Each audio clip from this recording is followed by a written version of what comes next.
அன்பான மக்களே, நம்மளோட சுவாமி வந்து சூப்பராக வந்து மலேசியாவில் போயிட்டு களத்தில் இறங்கி செம்மையாக வந்து ஃபன் பண்ணிகிட்டு இருக்காரு. ஆனால் வந்து அழகாக வந்து அவரை வந்து வெல்கம் பண்ணி அழகாக வந்து ஸ்டேஜ் மேலே ஏற்றி ஒரு மரியாதை பண்ணாங்க.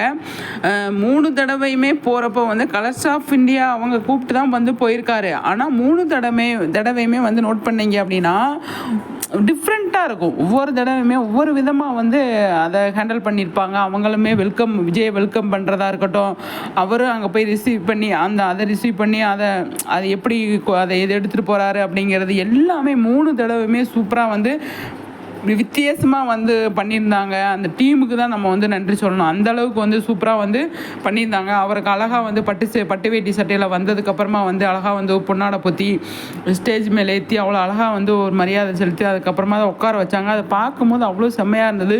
லைவில் வந்து நிறைய விஷயங்கள் வந்து போயிட்டு இருந்தது. கொஞ்சம் கொஞ்சமாக கிளிப்பிங் வீடியோ வந்துக்கிட்டு இருக்கு. அதை பார்த்து நம்ம நிறைய பேசலாம். ஆனால் சுவாமி அவ்வளோ ஹம்புளாக, அவ்வளோ மரியாதையாக, அவ்வளோ செம்மையாக இருந்ததுங்க. அவ்வளோ அழகாக வந்து அவர் அந்த அந்த இடத்த ஹேண்டில் பண்ணியிருந்தார். அதுதான் எனக்கு பிடிச்சிருந்தது அவர்கிட்ட. அவ்வளோ சூப்பராக வந்து ஃபஸ்ட்டு டைமும் சரி, செகண்ட் டைம் சரி, தேர்ட் டைம் சரி, அதாவது அதை விட பெட்டராக தான் வந்து பண்ணியிருக்காரு அப்படிங்கிற மாதிரி. இது போன தடவை பார்த்தோமே, இந்த தடவை பார்த்தோமே, அப்படி இல்லாமல் சூப்பர் சுவாமி அழகாக வந்து நிறைய விஷயங்கள் வந்து பண்ணியிருக்காங்க.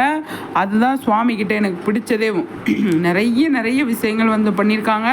இந்த தடவை வந்து செம்ம விஷயம் வந்து பண்ணியிருக்காங்க அப்படிங்கிறது மட்டும்தான் நான் வந்து சொல்ல வரேன். அவ்வளோ அழகான ஒரு விஷயம் பண்ணியிருக்காங்க நம்ம சுவாமி. பட்டு வேட்டி சட்டையில் சூப்பராக வந்து கலக்கிட்டார் போங்க. அல்டிமேட்டாக இருக்குது சுவாமி.